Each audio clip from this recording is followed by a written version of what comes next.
সরকারের পতন। আমরা চাল ডাল নিত্য প্রয়োজনীয় দ্রব্যের ঊর্ধ্বগতির কারণে আজ রাজপথে আছি, রাজপথে থাকবো। সাধারণ জনতা সহ সারা বাংলার মানুষ জেগে উঠেছে। আমরা একসাথে কাজ করে এই সরকারের পতনের আন্দোলন শুরু করব। আমরা ঘরে বসে থাকলে হবে না। আজকে শুধু আমি 75 টাকা কেজি চাল খাচ্ছি না, একটা রিক্সা ড্রাইভার খাচ্ছে, একটা চাকরিজীবী খাচ্ছে। আমরা সবাই ঐক্যবদ্ধ হয়ে এই সরকারের বিরুদ্ধে আন্দোলন গড়ে তুলতে হবে। এতে আমরা একমত। আজকে আমরা 10টি দাবি উপস্থাপন করি। দ্রব্যমূল্যের দাম নিয়ন্ত্রণে আনা, দুর্নীতি, লুটপাট এগুলা বন্ধ করতে হবে। দেশে দুর্নীতি হলে, লুটপাট হলে তাহলে দেশের মানুষ ভালো থাকতে পারে না। একভাবে সরকার টাকা পাচার করছে বিদেশে, আপনারা জানেন। ব্যাংকগুলো খালি হচ্ছে, এলসি করতে পারছে না ব্যবসায়ীরা, ব্যবসা বন্ধ। তাহলে দ্রব্যমূল্য তো অটোমেটিক ঊর্ধ্বগতি হবে, তাই না?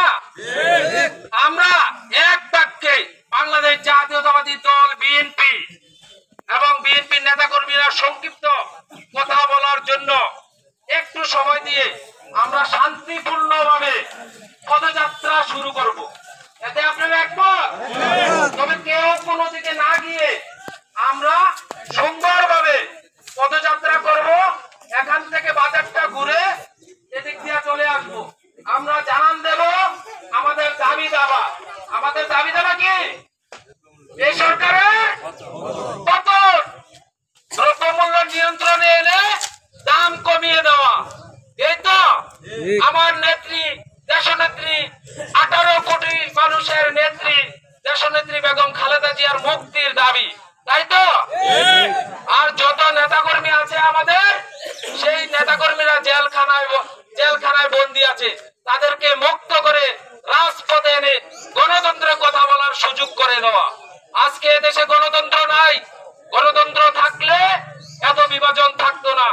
আজকে আমরা এখানে একত্রিত হয়েছি, আমরা যেন সবাই এক বাক্যে এক সুরে এই সরকারের অধীনে আমরা নিরপেক্ষ নির্বাচন, তারা মুখে বলে এই সরকারের অধীনে কোন নির্বাচন মানি না, এই সরকারের অধীনে কোন নির্বাচন মানি না, তত্ত্বাবধায়ক সরকার না হয় কোন নিরপেক্ষ সরকারের অধীনে নির্বাচন দাবি করে আমার